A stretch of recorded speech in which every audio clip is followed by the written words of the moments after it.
Olá, muito boa tarde, seja muito bem-vindo ao RS em Pauta desta quinta-feira, com imagens de Gramado na Serra Gaúcha, ali o pórtico, né, da entrada ou saída ali de Gramado na Serra, com um céu bastante nublado, né? 23 graus, temperatura caiu um pouquinho, mas o céu ficou bastante nublado na manhã desta quinta-feira. Aqui na capital choveu fraco, agora parou, mas também o céu bastante nublado e tem aí, né, previsão de instabilidades, né, para esta quinta-feira. Mas amanhã o sol volta a brilhar, em seguidinha eu dou os detalhes para vocês aí da previsão do tempo.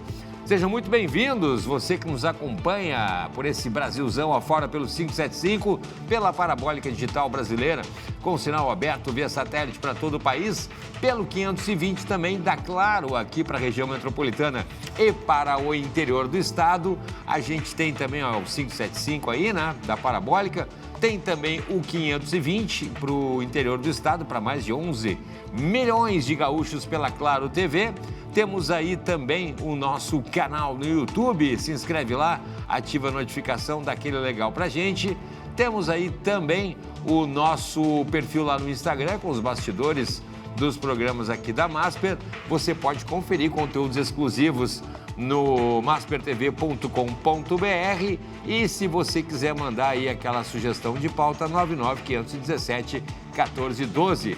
E não deixe de me seguir também lá, né, no meu perfil no Instagram, Cláudio Andrade, _jornalista. O RS desta quinta está no ar.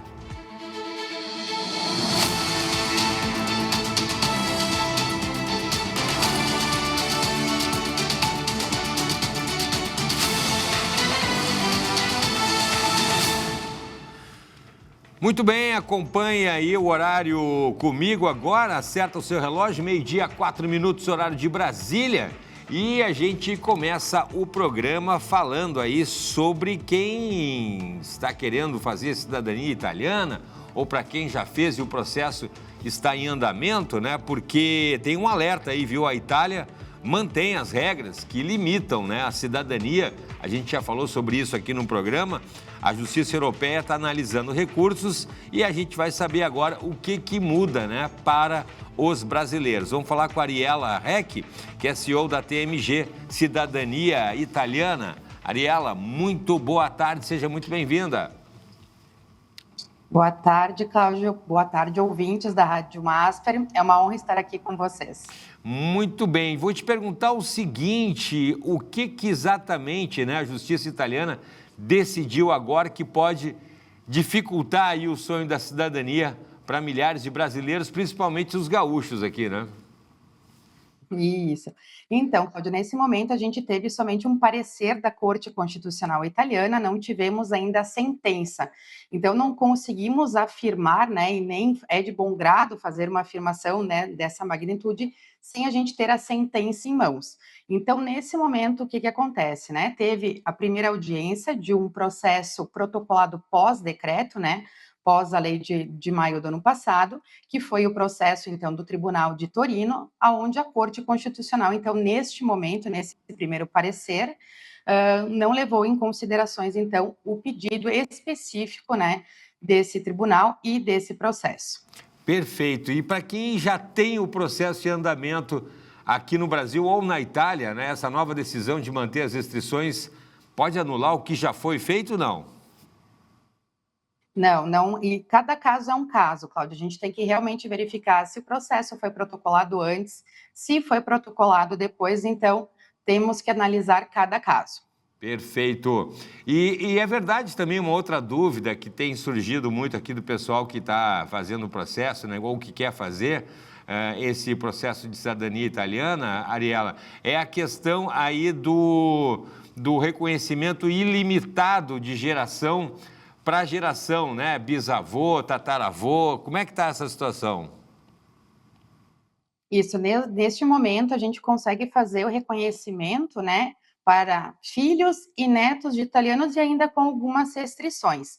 Então, desde o decreto em vigor, desde a nova lei aí de maio do ano passado, essas são as limitações. Mas veja bem, Cláudia, a gente está falando aqui de uma briga, né, eu digo isso com propriedade, vivendo aqui, A gente está falando de uma briga jurídica versus uma briga política, que há mais ou menos há 2 anos e meio está acontecendo o foco aí dentro da questão da cidadania italiana. Você está falando da Itália? Diretamente de Verona. Olha aí, diretamente de Verona, que bacana, que bacana. O pessoal da produção está com uma dúvida aqui, qual é a dúvida, Anderson, que você quer perguntar aí para... eu estou com um problema no ponto, mas tudo bem. Olha aqui, ó. Outra dúvida também, né? A questão dos critérios, né, que a lei italiana está tentando impor para quem nasceu fora da Itália, né, e quer o passaporte europeu. O que está acontecendo aí nesses novos critérios? Os novos critérios agora é esse limite de geração, basicamente, né? Então, filhos ou netos de italianos. Obviamente, a gente continuou protocolando alguns processos com gerações maiores, porque, reforçando, é uma briga política versus uma briga jurídica. Então, já tivemos sentenças em tribunais pós-decreto positivamente, com bisneto, trisnetos, e também, infelizmente, tivemos sentenças negativas. Então, agora nós temos que aguardar a Corte Constitucional e a Corte de Cassação, né, que é quem unifica, digamos assim, as audiências aqui na Itália, as leis, tudo o que está acontecendo no parâmetro jurídico, para a gente realmente ter um norte do que vai realmente acontecer. E o governo, afinal, italiano deu alguma justificativa oficial, digamos assim, para querer restringir, né, o direito aí que já existe há tantas décadas? O que será que aconteceu? Foi como se diz aqui, Cláudia, uma mescolança, né? Uma mistura de eventos. Então, em janeiro do ano passado, o presidente do Tribunal de Veneza, então até o momento, agora ele está aposentado, ele veio em rede nacional dizendo que eles não tinham capacidade produtiva, né, suficiente para atender todos os processos de cidadania italiana no Tribunal de Veneza, que foi da onde, né, se originou a maioria dos descendentes que temos aí no Brasil e na Argentina. Antigamente, né, é importante relembrar que até 2022, 2020, se concentrava tudo em Roma. E nunca tivemos esse problema, né, entre aspas, digamos assim, de falta de pessoal. Então, todos os tribunais que agora estão separados, antes era Roma que atendia. Obviamente, teve um aumento de pedidos de cidadania, mas nada que justifique, né, que coloque essa justificativa em pauta. Outra questão também muito forte, Cláudio, foi assessorias que não têm empresas registradas aqui na Itália, que fazem muita publicidade Brasil, né, Argentina e Estados Unidos, colocando faturamento de milhões, X funcionários, X tempos de empresa. O governo italiano, obviamente, está de olho nisso também, e eles fazem, né, um paragone, como se diz aqui, eles comparam como que empresa XYZ está faturando milhões e nós aqui do governo italiano não estamos recebendo nada. Porque a maioria que tem empresa registrada no Brasil não tem aqui na Itália, então não acaba não pagando imposto, diferente da gente que tem empresa registrada no Brasil e na Itália também, Cláudio. E há outras questões também, né, que não é novidade hoje, infelizmente, é a questão de falsificação de documento, o famoso jeitinho brasileiro, porque até eles falam em português, né? Os brasileiros querem dar o jeitinho aqui na Itália de falsificar a residência. A gente teve casos aí de atores famosos, né, que implicaram no cancelamento da cidadania, porque aqui na Itália o que acontece nesse caso, Cláudio? Quando o governo italiano pega, né, a polícia pega um processo com fraude, digamos assim, eles recolhem, eles retiram a tua cidadania e você tem que provar que você fez o processo corretamente. Então, aqui é o contrário do que funciona aí no Brasil, né? Tu vai se defender aqui, eles vão retirar o direito e tu vai ter que comprovar que realmente tu fez tudo conforme manda a legislação e a lei aqui italiana. Então, é muito importante, né, contratar, pesquisar assessoria. A gente escuta muito, mas quando o meu parente fez, deu tudo certo, né? As pessoas mudam, empresas mudam, os princípios e valores também. Então, é muito importante pesquisar, né, principalmente com os clientes, e ver esse histórico, principalmente do registro, seja aqui na Itália e seja no Brasil. Então, o governo juntou, né, tudo isso e botou um basta. Perfeito, Ariela. E além do direito pelo sangue, né, que é o principal aí, né, quais são as outras exigências, talvez, que possam surgir, como reconhecimento do idioma também, né, ou o tempo de moradia aí na Itália? Isso, Cláudia. Até no primeiro rascunho, digamos assim, do decreto-lei, né, do ano passado, o famoso decreto Tajani, eles tinham colocado, então, a obrigatoriedade do italiano, né? A gente acredita que isso realmente pode vir a entrar, como foi no caso de 2018, quando o Matteo Salvini, então, ministro da Itália, colocou para cidadania por matrimônio, então, a obrigatoriedade, né, do cônjuge que não é italiano fazer essa prova de nível B1.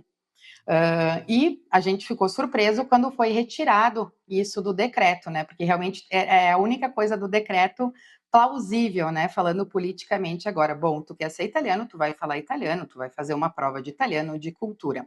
Referente à questão de residência, Cláudio, é um pouco mais amplo e um pouco mais complicado. A gente tem cidadania italiana, mas a gente está dentro da União Europeia. Então, a Itália, ela é um país livre, mas alguns acordos, ela depende da aprovação da União Europeia. Então, essa questão de tu colocar a residência por 2 anos, 3 anos, tira o direito da pessoa de ir e vir, porque tu está obrigando a pessoa que já tem um direito de nascimento, que é isso que a gente bate na tecla, é isso que está escrito aqui, né? Um direito desde o nascimento, obrigando ela a ficar aqui 3 anos ou 2 anos. Como é que a pessoa vai se sustentar, né? Que fique muito bem claro que, apesar de ter essas propagandas de visto de trabalho aqui na Itália, eles não contratam quem não é italiano.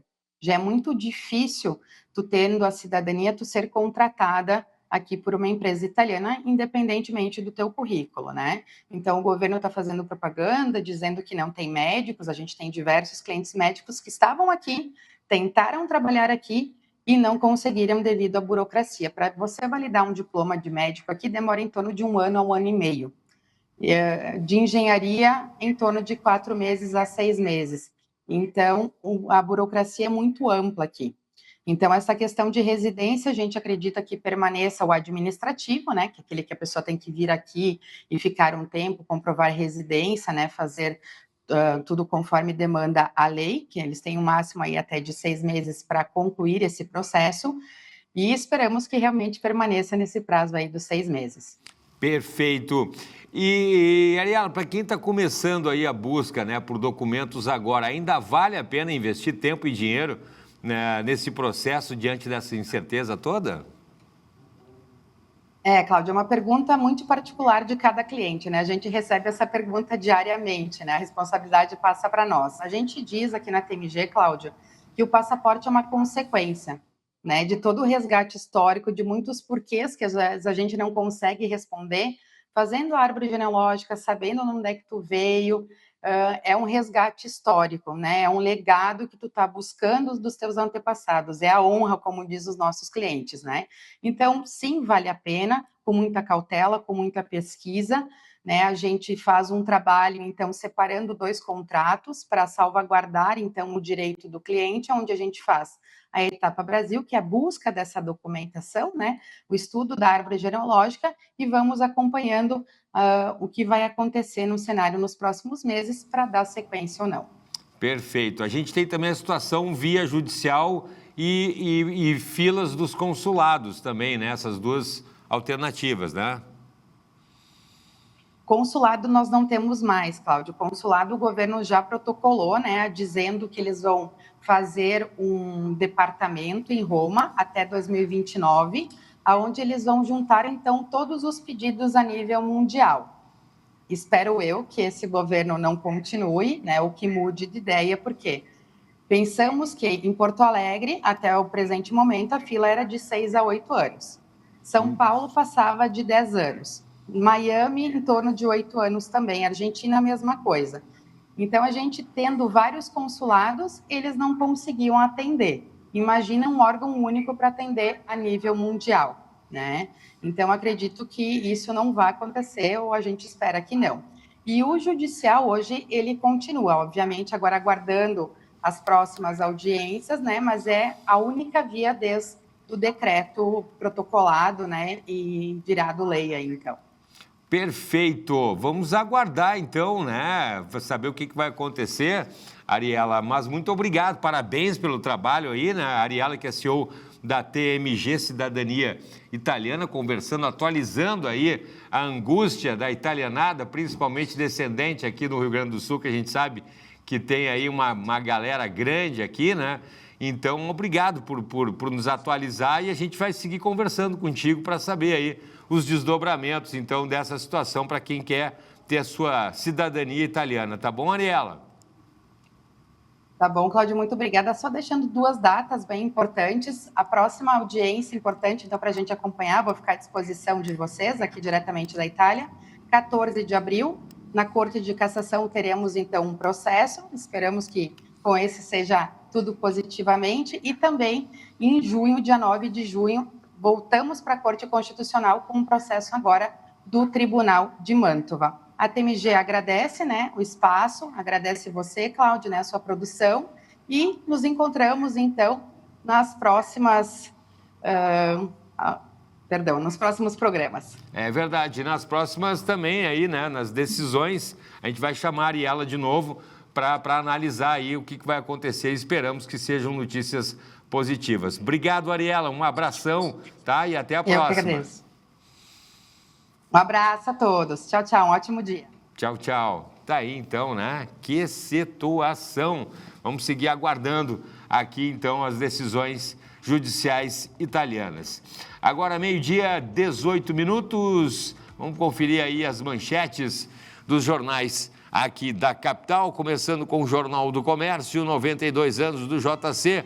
Banco Central reduz taxa de juros pela primeira vez desde 2024. É um corte tímido aí, né? Corte de 0,25 ponto percentual, que leva a Selic aí a 14,75% ao ano. E o cupom aí cita, né, incertezas com a guerra, 14,75% ao ano. Selic agora com esse corte de 0,25 ponto percentual. A foto principal, o governo do Rio Grande do Sul investiu 5,79 bilhões de reais no ano passado, quase 9% da receita. Falando também sobre a indústria, né? A indústria de Caxias do Sul amplia a capacidade com nova fábrica e ali o mercado digital, né? 99 Food chega a Porto Alegre e acirra a disputa em delivery para você pedir aí, né, comida pelos aplicativos também de transporte. Falando sobre energia, a termoelétrica de Uruguaiana voltará a gerar notícia boa, né? Energia após o leilão. E aí também falando sobre cooperativismo, a PIA busca liquidação para negociar com os credores. A questão dos combustíveis está no JC de hoje também, né? Caminhoneiros pressionam por solução após a alta no diesel, também em função do conflito, né, lá no Oriente Médio. O que a gente tem mais aí? Correio do Povo. União propõe a Estado zerar ICMS do diesel com compensação de 1,5 bilhão de reais, né? O governo aí não pode empurrar também essa conta para os estados, porque o ICMS ainda é um dos poucos impostos, né, que o Estado tem para se manter. Então, na verdade, quem tem que dar um alívio aí é o governo federal, né? O Taxad aí, antes de sair, podia dar um alívio aí nas cobranças, né, dos impostos em relação ao diesel, né? Então, para não empurrar de novo, né, o governo federal empurra essa conta para o Estado, né? Vamos lá, seu Taxad, antes de sair aí, podia dar esse alívio aí, né, para baixar o precinho dos combustíveis. Acho difícil, né? Acho difícil o governo federal baixar imposto, né? Mas tudo bem. Vamos lá, mostra, homenageia Porto Alegre, a gente tem também a foto principal ali e no Correio do Povo falando sobre o Inter que venceu a primeira no Brasileirão aí, né, para a alegria dos colorados. Também falando sobre feminicídio, tenente-coronel acusado de matar a esposa, né, PM também em São Paulo, virou réu, né, e tudo indica que a jovem foi morta pelo companheiro, infelizmente. Vamos adiante, então, 0 hora agora para fechar, falando ali da vitória do Internacional, né? Gol nos acréscimos da primeira vitória ao Inter no Brasileirão. E a manchete principal sobre a política monetária no primeiro corte em quase 2 anos, Copom baixa juro em 0,25 ponto e a Selic vai a 14,75% ao ano. A decisão já era esperada, mas incertezas geradas pela guerra no Irã criam aí receios. E o comitê prega cautela e não sinaliza se manterá a tesoura na próxima reunião. Falando também sobre o Mendonça, que prorrogou ali inquérito sobre o Banco Masper para 60 dias, a pedido da Polícia Federal, e a União propõe aos estados dividir a conta da redução do ICMS do diesel. Ah, se a União ia pagar essa conta sozinha. Oh, beleza. Agora, beleza nada, né? Tristeza. Agora, 12h, 22 minutos. Vamos fazer um intervalo e em seguidinha a gente está de volta com imagens da região metropolitana. Céu nublado em Esteio, a gente já volta. Olha ali, ó, 28 graus. É um instante só.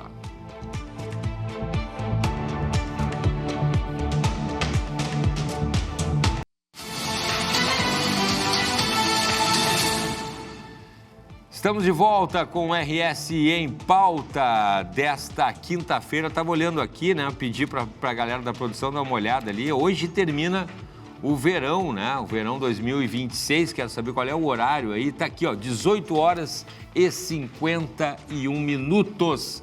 Termina o verão e começa o outono. A gente ainda está com o tempo bem abafado. Está instável, começou com uma chuvinha fraca. Seja muito bem-vindo para você que nos acompanha aí pela Parabólica Digital Brasileira com o sinal aberto via satélite para todo o país, pelo 575, também pelo 520 da Claro, aqui para a região metropolitana de Porto Alegre, também para o interior do estado e aí para todo o planeta através aí da plataforma digital de sua preferência.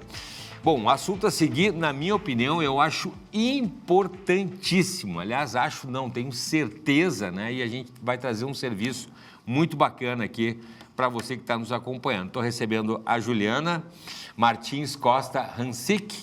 Isso, Juliana. E o Marcelo Renan Lopes. A Juliana é psicóloga do Serviço Família Acolhedora de Alvorada. Ontem a gente recebeu aqui a primeira-dama de Alvorada.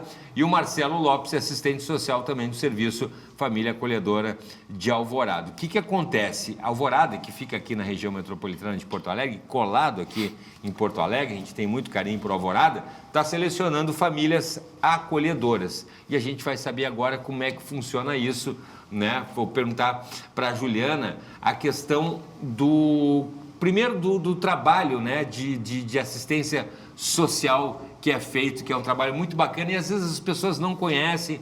A gente tem crianças, tem adolescentes em situação complicada e o poder público faz esse trabalho muito bacana. Conta pra gente, Juliana, como é que é isso? Tá bem, Cláudio. Obrigada pelo espaço, né, pra gente poder conversar um pouquinho, contar para as pessoas, né, o que é o Serviço Família Acolhedora. Ele é um serviço da Secretaria Municipal de Assistência Social, né, e é uma política pública do Sim. Sistema Único de Assistência Social. Então, essa acho que é a primeira informação importante, né? Sim. Quando uma criança está numa situação de violência ou violação de direitos, negligência e precisa ser afastada da sua família de origem por uma medida judicial, né, o juiz determina, então, que ela vá para uma medida protetiva de acolhimento. Sim. A mais conhecida que as pessoas conhecem, geralmente, é o abrigo, a instituição, Isso. o orfanato, né? Isso. E o acolhimento familiar é uma outra modalidade prioritária em lei, né? No Estatuto da Criança e do Adolescente, ele é prioritário, deve ser a primeira opção quando a gente fala em proteger uma criança num espaço, né? Sim. Do Estado. Mas a gente ainda tem poucos números, poucas crianças que estão nessa opção, né, de serviço. Que conseguem acessar, porque nós temos poucos serviços implementados no Brasil, né? Esse número precisa crescer. E em Alvorada, né, nós executamos desde 2020 e está sendo fomentado, mas a gente precisa ter mais famílias acolhedoras para colocar as crianças que necessitam temporariamente desses lares temporários, né? Como é que a gente vai saber como é que funciona para o pessoal participar, né, para ser uma família acolhedora, mas eu quero também, antes de perguntar para o Marcelo, como é que é o trabalho de um assistente social? Também é importantíssimo e está dentro desse processo, né, Sim, Marcelo? é importantíssimo e quando a gente fala do serviço social, ele está no guarda-chuva da alta complexidade. Isso é um pouco difícil de falar assim, né, para o público que a gente quer atingir, Mas, assim, é trabalhar praticamente a questão social, aquele impacto socioeconômico que as famílias vivenciam. E uma cidade como Alvorada tem muita demanda nessa questão da área da assistência social, mas no que tange a família acolhedora, essas crianças elas sofreram muita violação de direitos, muitas negligências, ao ponto de terem que ser afastadas do seu lar, da sua casa, da família biológica. Então, a família acolhedora é uma proposta diferente para que essas crianças possam ter uma perspectiva nova, terem uma convivência sociofamiliar, longe dessa violência, dessa situação grave que fez sair do seu espaço, né? Então, o serviço social e a assistência social, ela faz essa mediação entre as famílias e o conjunto socioeconômico dos municípios, no sentido de poder fortalecer e potencializar essas famílias, porque o que a gente quer, em última instância, é que essas crianças voltem ao seu núcleo familiar. Não isso sendo possível, a família extensa. E, em última instância, então, a adoção, que é o que é a última ponta, porque essas crianças e toda criança e adolescente merece e precisa de uma família para se desenvolver. Pois é, exatamente, né? Gente, a gente está falando aqui das mais diversas situações, é muito triste, né? A gente está falando de crianças um pouco mais, né, adolescentes e tal, mas tem crianças pequenininhas, né? Bem pequenas, e é muito triste por N motivos, os mais, às vezes, terríveis que você pode imaginar, aí tem que ser afastadas do lar, imagina, tem que ser afastadas do pai, tem que ser afastado da mãe, tem que ser afastado dos irmãos, dos avós, né? Então é uma coisa terrível, extremamente delicado e complicado. E aí, eu acho o sistema interessantíssimo, né? Você pegar uma família, daí uma outra família, para não quebrar tanto, né? Para não ir num lar e tal, nada contra, né? O trabalho maravilhoso que se faz num lar ali, né? Nos abrigos, né, como a Juliana estava falando, mas um modelo de uma família mais próximo do que ela tinha, eu acredito, né, Juliana, que é psicóloga, seria uma coisa menos traumática numa mudança dessas, né? Exatamente. O modelo de uma instituição, é um cuidado coletivo, né? A criança ela vai estar lá com várias outras crianças, a gente trabalha com escala de cuidadores que se revezam, né? Então, não tem uma constância no cuidado. E é bastante impessoal também esses espaços, né? Porque, bom, agora tem uma criança, daqui a pouco aquela pessoa já foi embora. Para os vínculos é muito inconstante também, para alguém que já vem muito machucado, né? Sim. Então, assim, a família acolhedora, ela proporciona uma forma de cuidado mais interessante. As pesquisas no mundo já indicam a diferença, né, de ser cuidado numa instituição e ser cuidado numa família. Claro. Né? Qual que é o impacto disso para o desenvolvimento? De ter um cuidado individualizado. Todo mundo precisa pertencer. Claro, né? claro. Todo mundo precisa de uma família. É o normal. Na impossibilidade de ser a sua família de origem, o Estado tenta colocar num tio, numa avó, o conselho faz isso, né? Sempre chama o familiar, não pode estar ali onde nasceu. Bom, vamos ver se alguma avó pode ficar. Ninguém pode ficar, a família acolhedora vai ser. Não é uma família qualquer, é uma família que nós vamos preparar, que nós vamos selecionar, vamos capacitar, e é um acolhimento compartilhado, né? Eu e o Marcelo, enquanto equipe técnica, a gente vai fazer esse acolhimento junto com a família, ela não vai estar sozinha. A gente está sempre presente, né? É compartilhado esse cuidado. A família tem um termo de guarda temporário, que nós somos também responsáveis, junto com o Poder Judiciário, né? Estaremos no dia a dia ali cuidando para garantir a proteção integral dessa criança. A gente tem números dessas crianças que estão precisando? Temos. É muita Temos gente. números. Eu acho que, Cláudio, só um destaque para complementar o que a colega falou. E eu gosto de trazer experiências, exemplos na prática para a população poder entender. Nós temos crianças que estão em acolhimento institucional há muitos anos e algumas, quando atinge a maioridade, a instituição abre a porta ou ela vai para uma outra instituição, mas às vezes assim é isso que se oferece. E a família acolhedora, que é um período de até 1 ano e meio, porque nesse período se pensa que a justiça vai decidir, enfim, sim, o destino. E o destino dessa criança, mas o diferencial fundamental é que a criança em família acolhedora, os índices de desenvolvimento são fantásticos. Ela pode conviver, ela vai socializar, ela vai nas festas com a família acolhedora, ela conhece um shopping center que as crianças que estão dentro de um abrigo, por vezes, não conseguem, Imagina. pela rotina Sim, da casa, sim. com bebês e crianças maiores, de conhecer uma pracinha, de conhecer um estádio, de ir no shopping, coisas básicas que nós fazemos e Sim. essas crianças não têm Não fazem. oportunidade. Meu Deus. Então, essa diferença ela é assim exponencial e o desenvolvimento assim é fantástico, a oportunidade que essas crianças têm de conviver com uma família acolhedora. Tem muita demanda? Tem né? muita Acredito demanda. Que sim. Sim. Acredito que sim. No Brasil, assim, os números são bem assustadores, né? Porque, assim, como eu estava dizendo, é prioritário em lei o acolhimento familiar, está escrito lá. A primeira opção deve ser essa. Porém, 94% das crianças que estão com essa medida protetiva de acolhimento estão em instituições coletivas, né? Em abrigos. Só em torno de 6% estão em famílias acolhedoras, né? Então, para ter uma ideia, no Rio Grande do Sul, um dado, assim, não é de hoje, tá? De uns meses atrás, Sim. que eu dei uma olhada, a gente tinha 153 crianças somente em serviços família acolhedora. Em Alvorada, hoje, nós temos 4. E o nosso objetivo é ampliar esse número, né? Tem uma resolução do Conselho Nacional de Justiça do ano passado, que vários órgãos públicos assinaram, de peso, né?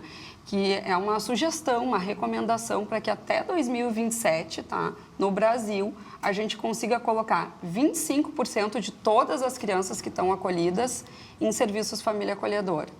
Tá? Então, nós teríamos lá Sim. muitas mil crianças acolhidas, 40 mil crianças talvez, não sei, não chega a isso talvez, mas colocar, né, esse percentual aí de 25% em serviços família acolhedora. E para isso a gente precisa quebrar paradigmas, né? A gente precisa desmanchar alguns preconceitos, que as pessoas às vezes têm medo, têm insegurança dessa modalidade. Vou botar alguém para dentro da minha casa. E tu sabe que, assim, ó, isso no Brasil, porque no mundo inteiro, a Austrália, a Espanha, né, nos Estados Unidos também, em muitos outros países, esse modelo está disseminado. A gente vê pelos intercâmbios, né? Há muitos anos, até assim. nos filmes, nos né? filmes Tem a gente vê vários que a gente filmes. vê esse modelo. O cinema né? adora esse modelo, né? A pessoa vai para casa de outra família lá e tal e adota. Eu me lembro desde pequeno, cresci, quando entrei na faculdade, ali nos anos 80, 90, tinha muita gente que fazia o tal do intercâmbio lá e moravam com famílias. E aqui a gente não vê que não é tão comum assim. Tem essa cultura, né, de famílias receberem. Embora o intercâmbio não seja uma medida protetiva, né? Sim, exatamente. É só uma escolha de vida. É diferente. Enfim, Mas acolher... E aí, Cláudio, que eu acho que é Mas importante... a ideia de acolher já é uma cultura. Pois E aí é que entra o nosso trabalho, porque assim... É uma medida protetiva, então é importante, né, a comunidade poder assim se dar conta e aproximar, porque é uma mudança de cultura, porque assim a gente tem ainda aquele modelo de família nuclear ou do padrinho mesmo, do afilhado que vai acolher na sua casa, mas e aí entra o nosso trabalho, porque a gente vai orientar e dizer que assim, olha, essa criança ela vem com uma história, ela vem com a mochilinha dela, com o que ela vivenciou, o que ela viveu. Sim. E o adulto, ele já tem a mala dele pronto de valores, de concepção de família, e isso a gente vai fazer essa intermediação para que essa convivência ela seja bom para os dois lados, porque a família que quer acolher, ela muitas vezes já criou seus filhos, já são avós, ela não quer adotar, ela quer conceder a sua casa como um espaço de acolhimento, de afetivo e humanitário para essas crianças. Sim. E aí é que é o grande gap de mudança, porque eu não vou poder, vou me apegar a essa criança, eu não vou ficar com ela, eu vou querer adotar. Eu ia perguntar isso. Assim, a gente costuma dizer, e às vezes choca algumas pessoas, mas se tu vai te apegar é porque deu certo porque tu deu carinho, afeto para essa criança e ela, quando ela se torna adulta, ela vai lembrar daquele tempo, Claro. de período, o quanto foi importante e as marcas positivas que Claro, ficaram. claro, Então, claro. esse é o diferencial. Claro. E sair dos muros de um abrigo, de uma instituição fechada, que é muito gelado. Ela não tem aquele afeto que uma família vai oferecer. Essa questão do vínculo, né? É importante Sim, a gente falar isso, né? isso. Tem dúvidas ali, é importante a gente falar que vai ter quem se propor a ser uma família acolhedora vai ter esse apoio, né? Tá aqui o pessoal aqui, não vai ficar desamparado. Mas a questão do vínculo, né? O pessoal fica preocupado, vou me apegar, ou a própria criança se apegar ali também, aquela família. Sim. E aí tem a opção de adoção também, se for o caso, de um apego muito grande. Vamos pensar pelo lado positivo, né? Tá bem. Vou começar respondendo primeiro pela questão do apego. Tá. Né? Então, assim, o apego, ele é constitutivo da nossa subjetividade, da nossa existência. Inerente. O ser humano precisa se apegar. Sim, né? Sem isso, a gente social. não sobrevive É um ser enquanto social. ser humano. Sim. Exatamente. A gente viu na né? pandemia a falta que fez. Um abraço. Exatamente. Então, a gente precisa do outro, né? Tendo isso como premissa, assim, né, de largada, pensando isso, vínculo nunca é problema, né? Vínculos violentos não são bem vínculos, na verdade, Sim, né? sim. Ali tem outras coisas acontecendo. Então, eu não tenho medo do vínculo. O que acontece é que a gente é muito honesto com as famílias de dizer, desde o primeiro dia, tanto para aquela criança, tanto para um bebê, a gente fala, né? Porque, bom, das possibilidades dele de entender, mas a gente coloca em palavras isso, né? De que é temporário. Né? Isso é uma verdade que a gente... Sim, não pode... De largada, não a gente... pode. Ó, então, a despedida, ela começa no primeiro dia, né? No primeiro dia, independente se essa criança vai ficar um dia, uma semana, um mês ou um ano. A gente já trabalha isso desde o início com aquela família, de dizer, bom, a gente vai precisar fazer um trabalho de apego e de desapego, né? No sentido, assim, de trabalhar a despedida desde o início, mas vai ter um momento lá, quando a gente souber, olha, essa criança está no momento que ela vai retornar para a família de origem, vamos começar a conversar com ela sobre isso, sobre o dia que ela vai embora, vamos começar a fazer desenhos sobre isso com ela, vamos começar a arrumar essa mala, quem sabe a gente já vai fazendo assim, planejando uma festa de despedida, e a gente faz isso com as crianças, e é um momento bem legal, assim, né? Então, é para ser um momento festivo, porque ela está indo para a vida dela, para seguir o rumo dela, né? É porque deu certo. É porque deu certo. Né? E a adoção, ela é um outro processo. A família acolhedora que quiser se cadastrar conosco, ela, inclusive, não pode estar na fila para adotar. Porque quem quer adotar quer ser pai e mãe, né? Quer constituir esse vínculo de ser pai, de ser mãe. Sim. Agora, quem quer ser família acolhedora quer, como o Marcelo falou, ser ponte, né? Quer proteger Entendi. por um tempo. Entendi. Tem até uma imagem que é usada no Brasil todo para os serviços família acolhedora, que é um guarda-chuva, né? Então, assim, isso é a metáfora do serviço, que a tempestade passa e o amor fica, né? Então, assim, independente se aquela convivência vai terminar, aquela marca, a criança ela vem com marcas de dor, de perda, de trauma, tristeza. como tu estavas dizendo. E ali vai ficar uma marca positiva do que é ser cuidado, de como é que é ter direito à saúde, direito à educação, como é que... Até uma criança falou um dia para nós, né, Marcelo? Direito ao sono, porque ali ela podia confiar na família acolhedora e dormir tranquilo. Gente, imagina. E o legal, falando do aspecto positivo, porque a gente está aqui para isso, para destacar, nós temos experiências de crianças em acolhimento que foram para uma família e até para a adoção, temos 2, 3 crianças, em que em datas importantes a família acolhedora é convidada por essa família para ir no aniversário, para participar. É um vínculo realmente sociocomunitário que se estendeu.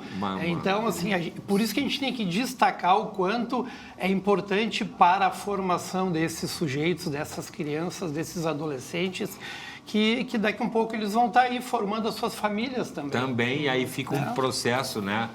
E só acrescentando também, assim, os vínculos, eles têm efeitos no nosso cérebro, né? Toda a forma como o nosso sistema neuronal se desenvolve depende da forma como a gente se relaciona. Então, para vocês terem um exemplo, foi feita uma pesquisa no Paraguai comparando bebês e crianças que estavam em instituições, né? Como é que era o desenvolvimento, a linguagem, a afetividade, vários fatores, né, cognitivos dessas crianças, eles mediram. Tá?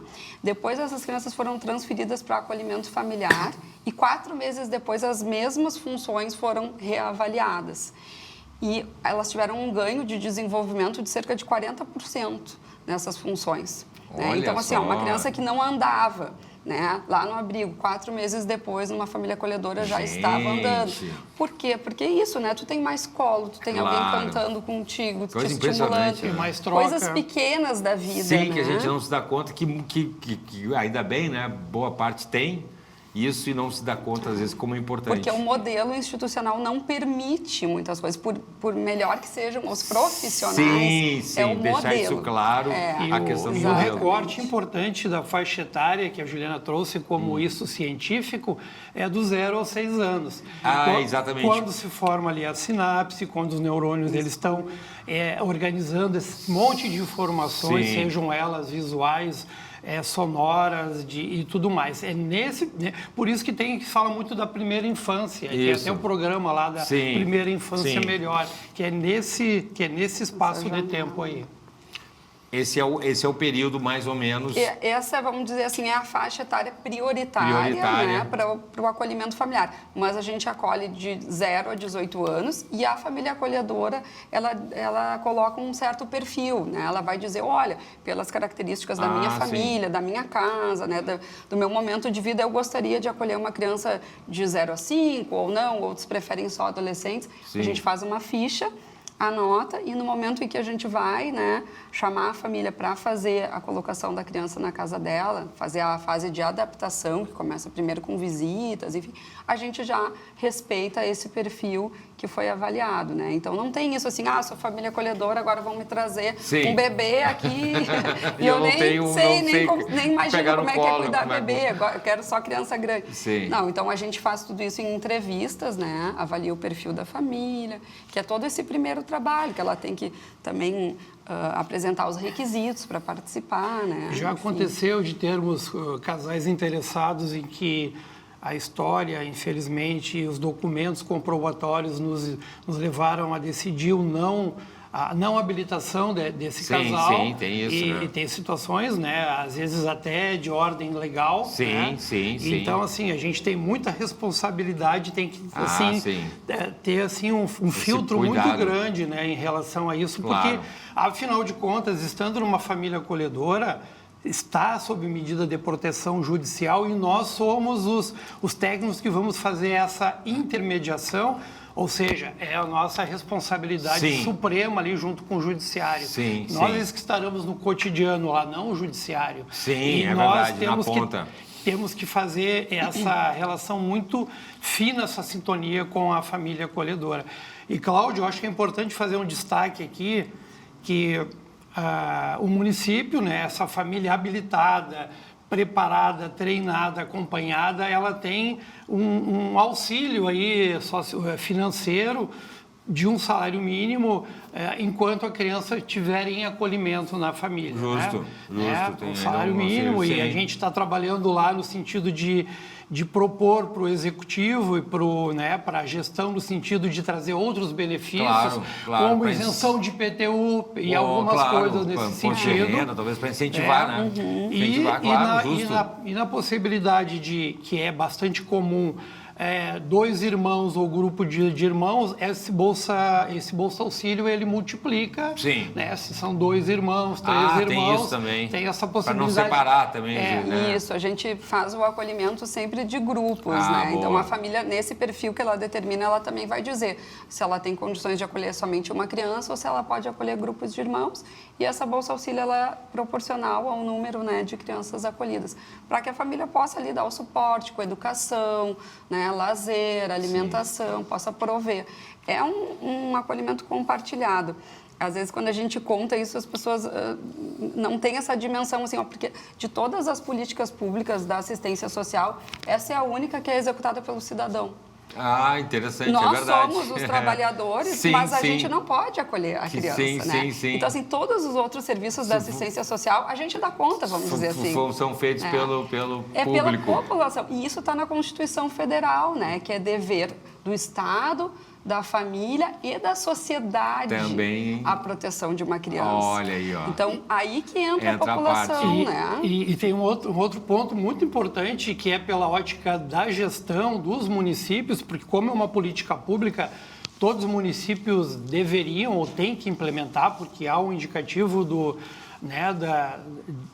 Estado como um todo, que já está comprovado que o custo para o município é muito menor, porque uma criança em acolhimento institucional, a média mensal de um gasto fica na ordem de R$5.000 para essa criança. Ao passo que numa família acolhedora, uma criança é um salário mínimo mês, e o nosso trabalho técnico de acompanhamento, né, e de todas as saídas possíveis, as visitas assistidas, o município dá esse suporte com carro, a gente faz esse trabalho. Então, assim, está provado financeiramente pelas contas de que fica menos oneroso para o município, e para a criança é um ganho, que a gente já falou antes, de poder estar convivendo de forma sociocomunitária e conhecendo e ampliando seus horizontes de vida. Maravilha, a gente é parceiro, viu? Vamos convidar. Vamos fomentar. Vamos fomentar, vamos divulgar. Vou convidar vocês de novo para trazer aqui, para a gente continuar, né, divulgando. Vou pedir as redes sociais, então, para quem quiser participar da Família Acolhedora. Sim, nós temos o Instagram, @Família Acolhedora Alvorada, assim, bem... Tá na tela tudo ali. junto ali, exatamente. Temos o telefone fixo, que é o 3411 4880. E ele é também WhatsApp web, esse telefone, né? Podem nos chamar ali pelo WhatsApp ou pela rede social ali, né? Pelo Instagram. Nossa sede física fica na rua Cepete Araju, número 246, bairro Maringá. Fica do ladinho do INSS de Alvorada, então é muito fácil de chegar. Nós temos a casa identificada, estamos abertos à comunidade, a quem tiver mais interesse, é só nos acessar ali fisicamente, bater palma no portão que a gente abre já a porta. Segunda e já sexta, né? já acolhemos as famílias para chegarmos ao nosso objetivo maior, que é poder acolher as crianças. De segunda a sexta, das 8 às 17, estaremos esperando os interessados para conversar, para a gente fazer uma primeira aproximação e contar um pouquinho mais, né? Ter essa oportunidade de ter mais famílias conosco na proteção das crianças. E mais um destaque, se me permitir, quem estiver assistindo o programa, a gente se disponibiliza nos finais de semana aí na instituição, ir na igreja, ir no centro comunitário, para divulgar e poder, assim, chegar a todos os cantos aí essa proposta, que ela é muito bacana e que a gente tem que mudar esse paradigma e criar uma cultura de acolhimento familiar no Rio Grande do Sul. Maravilha, obrigado Juliana, obrigado Marcelo, tá bom? A gente vai convidar de novo aqui para continuar divulgando e saber os resultados, né, e diminuir esses números aí dessas crianças que precisam de ajuda, né, para ter cada vez mais acolhimento. 12h53, vamos para o intervalo. O que a gente tem imagens de quê aí? Santa Maria do Herval, 23 graus, olha aí, ó, a gente já volta um instante só.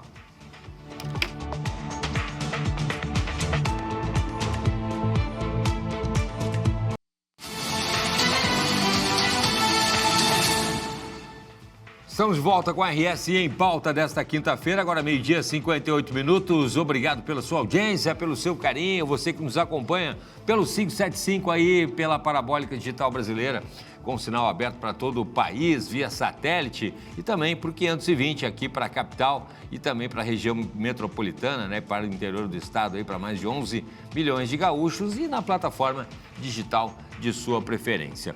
Bom, a gente estava falando no bloco anterior sobre a questão do programa, né, ali de Alvorada, na região metropolitana, das famílias acolhedoras, e a gente segue falando aí, né, sobre ajuda, sobre auxílio, sobre amparo para quem precisa.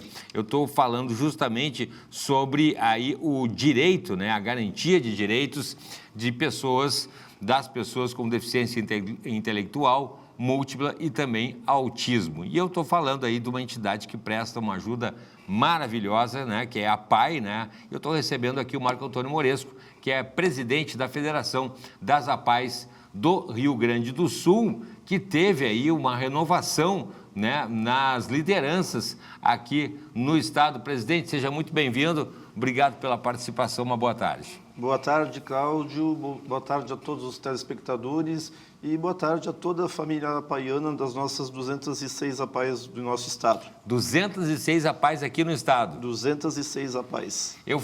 Certa vez eu fui em um evento da APAE na Ubra, se não me engano, umas Olimpíadas ali da APAE ali, inclusive teve a presença do Daniel, do cantor Daniel e tal. Acho que isso já faz uns 4, 5 anos, um evento muito bacana. E desde então tenho me aproximado mais, né? Tenho conhecido mais o trabalho, é muito legal. Falando sobre a questão das lideranças da renovação, né? Importantíssimo, né? Mais da metade aí renovada? Exatamente. Nós tivemos no final do ano passado eleição em todas as nossas 206 APAES, né? Onde houve renovação dos dirigentes, dos presidentes, em cerca de 65% das nossas APAES. São presidentes novos que estão entrando, que estão com novas ideias, o movimento está se renovando e isso é muito bom, porque são pessoas que vêm com novas ideias e vêm realmente para auxiliar, para dar um novo ar ao movimento apaiano. E, inclusive, né, é um desafio, né, para esses novos presidentes aí, porque tem que conciliar, a maioria são pais e mães voluntários, é isso, presidente? Todos os presidentes das nossas APAES, diretorias, na federação também, todos são voluntários. Nós prestamos um serviço voluntário sem receber nada, absolutamente nada em troca. Tá? Nós nos doamos o nosso tempo, doamos o nosso amor à causa para a questão da família apaiana. Tá? Esse acolhimento que nós fizemos dentro do movimento apaiano para as famílias que têm filhos com necessidades especiais é de uma importância singular para essas famílias. Pois é, né? É importantíssimo, importantíssimo mesmo. Aliás, tem um evento agora, dia 19, sábado agora, é isso, presidente? Dia 21. Dia 21, nós estaremos aqui reunindo todos esses presidentes que foram eleitos, os presidentes que foram reeleitos. Estamos reunindo esses presidentes aqui na PUC para um momento de acolhimento desses presidentes, mostrando a eles o que é o movimento apaiano, né? Mostrando a eles as práticas de gestão do movimento apaiano. É muito importante e nós temos já uma confirmação de 95% dos presidentes estarão presentes aqui no sábado, participando desse encontro. E o evento ocorre no Dia Internacional também, né, da Síndrome de Down aí, né? Isso é importante também, essa questão da inclusão também, né, dos direitos das pessoas que têm, das famílias, né, que têm os filhos portadores de síndrome de Down. Exatamente, Cláudio. As APAES buscam sempre incluir essas crianças com necessidades especiais no seio da sociedade. Nós temos um trabalho muito bom na área da inclusão no mercado de trabalho. Muitos dos nossos jovens já estão incluídos no mercado de trabalho, estão conseguindo ter uma liberdade. Imagina. Isso, para a família, assim, é espetacular. Imagina. Estava lendo aqui, presidente, como o presidente falou, das 206 entidades gaúchas, 136 terão novos dirigentes, né? E eles terão um preparo aí também, né? Porque tem desafios jurídicos e administrativos também, né, presidente? Exatamente. Eu sempre digo assim que, como eu já fui presidente de APAE também, toda vez que a gente assume uma APAE, as APAEs elas são entidades sem fins lucrativos, não se visa o lucro. Então, todo o recurso que entra nas APAEs, ele é realmente aplicado na entidade, Sim. na prestação de serviços, tanto na saúde, na educação, na assistência social. O maior desafio dos presidentes hoje é manter essas APAEs de portas abertas. Ah, perfeito. Nós dependemos muito de parcerias com os municípios, com o Estado, com a União, justamente para que possamos manter as APAEs de portas abertas. E eu sempre digo assim que as APAEs não trabalham sozinhas, elas trabalham em parceria com o poder público. Sim. Mas elas fazem um trabalho que muitas vezes o poder público não tem condições de fazer. E mesmo se investíssemos muitos recursos num determinado município, por exemplo, o município provavelmente não conseguiria fazer esse trabalho que as APAEs fazem da forma como fazem e com muito menos recurso. Perfeito. E estava lendo também, né, um número impressionante, as APAES realizam aí mais de 60 mil atendimentos por mês na área da saúde, somente aqui no Rio Grande do Sul, né? Somente no Rio Grande do Sul. 60 mil atendimentos por mês, é muita coisa. Exatamente. Para você ver, então, assim, a importância das APAES hoje na sociedade, na ajuda que as APAES dão hoje para essas famílias que muitas vezes não têm um norte, elas não têm onde buscar um tratamento adequado. E ainda assim, Cláudio, nós temos assim filas enormes. Ainda tem demanda ainda mais? Tem muita demanda. Olha muita só, demanda. Na área, por exemplo, da assistência social, que a gente estava falando no bloco anterior ali, da questão das famílias acolhedoras ali, repito, lá de Alvorada, só na área social são 30 mil atendimentos por mês também, gente, né? Então, um voluntariado é fundamental nesse trabalho, né? Exatamente. E a gente não atende somente os filhos, a gente atende também as famílias. Pois então. A gente acolhe essas famílias. Pois né? A família que precisa de um tratamento psicológico, de uma escuta, um pai ou uma mãe que precisa uma escuta, ouvir, ser ouvido por alguém. Nós temos os profissionais lá que fazem esse trabalho, que escutam e orientam as famílias também, para que elas possam também ajudar os seus filhos enquanto eles estiverem no seio familiar. A gente já entrevistou o pessoal aqui, especificamente em relação ao autismo, né, que tem avançado a questão do estudo, da pesquisa, e que, inclusive, quando o filho era diagnosticado autista, muitos pais acabavam abandonando a mãe, gente, porque não era o modelo daquele filho idealizado. Olha que absurdo isso, você ficava a mãe lá, imagina, tendo que enfrentar uma situação dessa, mas isso não tem um apoio. Infelizmente, Cláudio, nós temos muitos casos assim. Infelizmente, né? Muitos casos. Muitas vezes os pais realmente não aguentam aquele momento, a pressão, não conseguem se adaptar àquela situação de ter um filho com necessidades especiais. Pois é. E acaba sobrando muitas vezes para a mãe, sozinha, muitas vezes sem recurso, ela não consegue trabalhar, precisa sobreviver com o benefício de prestação continuada. Imagina. Então, isso tudo, cada vez mais, as famílias empobrecem. Sim, claro. Empobrecem. Claro. Então, eu sempre digo assim que, na condição de pai com filho também especial, eu sempre digo assim que as famílias acabam sendo punidas duas vezes, muitas vezes. Você tem um filho especial, porque ninguém gostaria de ter um filho especial. Mas quando ele vem também, Cláudio, assim, posso dizer para ti que o amor que eles te dão é um amor incondicional, é um amor muito puro. Tudo aquilo que eles te exigem, eles te dão em troca. Com muito, muito amor, eles te dão em dobro. Então a gente tem que ter esse carinho. Essa questão dos pais, realmente, muitas vezes, que os homens eles têm uma dificuldade maior na adaptação, em aceitar a deficiência de um filho. Imagina, gente, aí deixa para a mãe lá. Qual é o teu caso específico, Marco, do teu filho? O meu filho nasceu prematuro, ele nasceu com 900 gramas. E em algum momento lá faltou oxigenação cerebral e nós descobrimos então a deficiência dele quando ele tinha perto dos 6 meses, quando ele realmente não fazia as mesmas coisas que as demais crianças faziam. E quantos anos tem hoje? Hoje ele está com 19 anos. Ele é cadeirante, é Vinícius o nome dele. Ele é cadeirante, ele é bastante dependente, porque a paralisia afetou muito a parte motora. Mas é muito feliz também porque ele consegue se comunicar com nós, ele entende tudo aquilo que a gente conversa com ele, ele expressa a vontade dele. E é a coisa assim, mais importante que eu tenho na minha vida. É o meu maior tesouro hoje. Imagina, gente, tá aí. Então, na prática, né, o presidente aí da federação tem aí na prática a vivência de como é importante esse trabalho, esse acolhimento, né, para todo voluntariado, repetindo aí, para todo mundo que trabalha junto aí, né, para quem realmente necessita aí desse apoio, desse cuidado. Que bacana mesmo.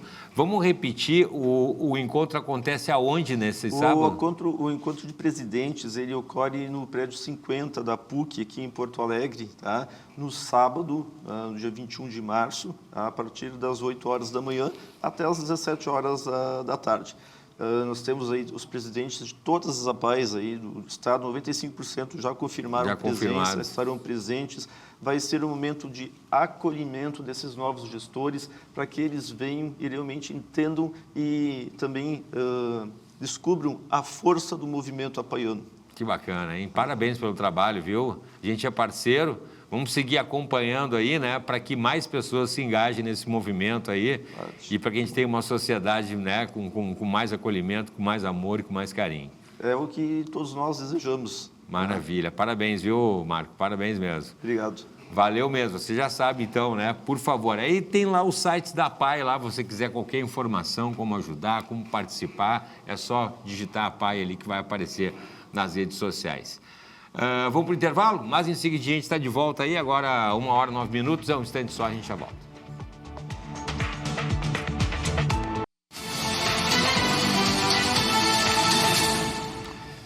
Estamos de volta com a RS em Pauta desta quinta-feira, agora 1h11 e a gente segue falando sobre inteligência artificial. Aliás, eu fiz um programa conversando com um advogado, né, no programa Em Evidência na TV, que a gente apresenta aqui pela MASP, falando sobre a inteligência artificial na justiça, no poder judiciário, né? E será que é um avanço ou será que a gente pode ter problemas nesse sentido? E eu agora vou conversar especificamente como a inteligência artificial está também na área e dos oficiais de justiça, né? Oficiais de justiça do Rio Grande do Sul. Estou recebendo o presidente da ABOGERES, da Associação dos Oficiais de Justiça do Estado, Valdir Bueira. Presidente, seja muito bem-vindo. Obrigado pela participação.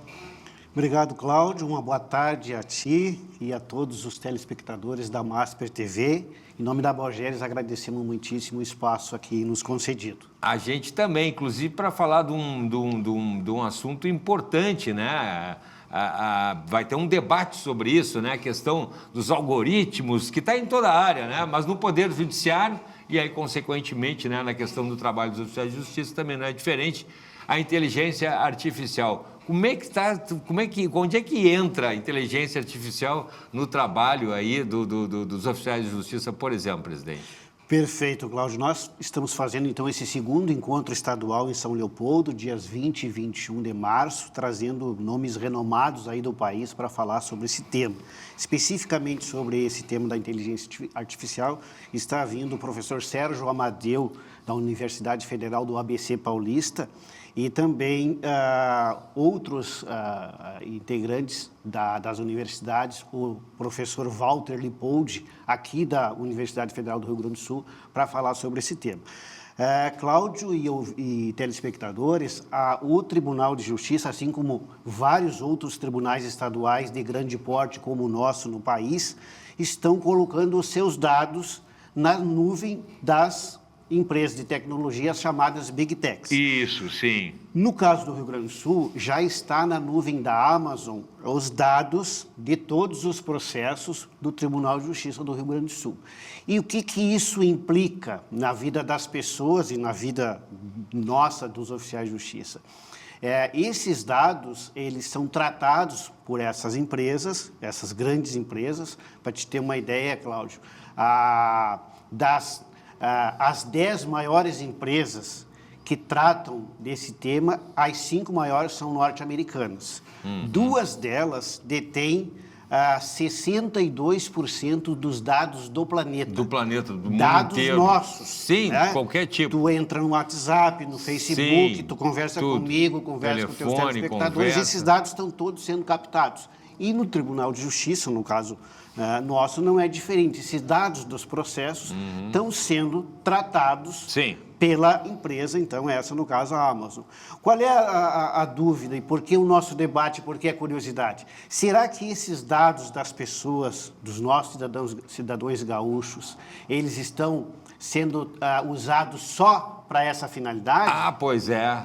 Ou será que essas empresas que são privadas, que visam no caso lucro, da Amazon ali, né? Será que elas usam para outra finalidade? Pois então, é. Eu não sei o que acontece, às vezes você entra na internet e começa a dar, você está procurando um apartamento lá, aí começa a dar, por exemplo, telefone, né, para coisa, e aí de repente para um corretor, aí de repente começa a ligar outros corretores, né, dá vontade de fazer a primeira pergunta, como é que você descobriu o meu número de telefone se eu nem conheço você, mas casualmente corretor de imóveis eu entrei semana passada e passei para... Gente, e aí começa a passar, hoje em dia, né, presidente, os dados viraram um commodity, viraram um valor em espécie. Você tem informações das pessoas, idade, classe social, aonde mora, o que consome. Então, realmente é uma preocupação muito importante. Vale muito dinheiro os dados. Vale muito dinheiro, para ser claro. Para né? te ter uma ideia, dessas 5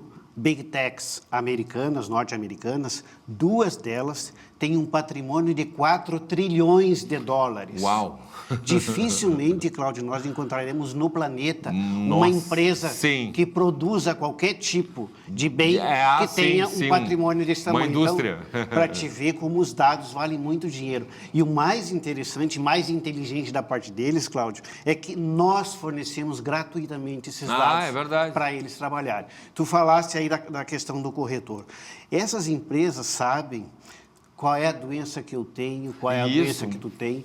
Se nós pesquisamos um determinado remédio, uma determinada farmácia, um hospital, esses dados estão indo para essa empresa que vai tratar e vai dizer, Cláudio, tu que é dono do laboratório tal, tem tantos por cento no Rio Grande do Sul de diabéticos, de cardíacos, etc. Isso aí, se tu vai tabulando, como se chama, você vai, é infinito, né? Você tem mercado aí para vender do que o sujeito precisar, né? Desde de eleições, o que precisar, remédio e tal.